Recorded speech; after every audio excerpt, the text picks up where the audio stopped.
Kasus COVID-19 masih mengalami peningkatan yang cukup tinggi, kids. Oleh sebab itu, banyak orang yang pergi ke tempat pengetesan COVID-19 untuk mengetahui apakah dirinya terpapar atau enggak. Tes COVID-19 bisa dilakukan ketika kita berinteraksi dengan orang yang terpapar COVID-19. Selain itu, tes COVID-19 bisa dilakukan dengan orang yang bergejala sedang hingga berat. Ada dua tes COVID-19 yang sering digunakan, yaitu tes antigen atau PCR. Untuk mencegah penularan semakin meluas, seseorang yang berkontak erat perlu melakukan tes antigen atau PCR. Lalu, kapan tes antigen atau PCR dilakukan untuk mengetahui apakah kita terpapar atau enggak? Yuk kita cari tahu, kids! Waktu yang tepat untuk tes antigen atau PCR COVID-19.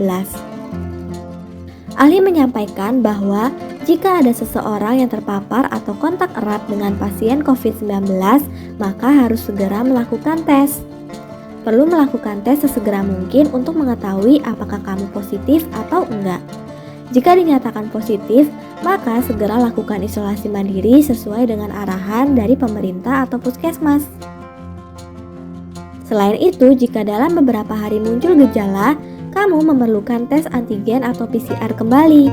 Namun hal tersebut bergantung saran dari dokter yang merawat atau yang memantau kamu saat isolasi mandiri di rumah. Jika dalam tes antigen atau COVID-19 dinyatakan negatif, kamu harus melakukan karantina mandiri selama 5 hari, kids. Lalu, untuk memastikan hasil tes valid atau enggak, kamu bisa melakukan tes kembali setelah hari kelima sejak dinyatakan berkontak erat. Pemeriksaan yang dilakukan setelah 5 hari disarankan oleh ahli. Ini karena virus sudah mencapai puncaknya inkubasi virus. Untuk yang belum tahu, inkubasi virus atau periode penularan akan muncul gejala sekitar 5 hingga 7 hari. Ketika hari kelima, kamu bisa dilakukan tes antigen atau PCR. Jika dinyatakan positif, kamu bisa melanjutkan isolasi di rumah dan jangan lupa mengonsumsi vitamin serta berjemur. Bila hasilnya negatif, kamu bisa mengakhiri isolasi mandiri dan tetap menjalankan protokol kesehatan, kids. Sampai di sini dulu ya videonya.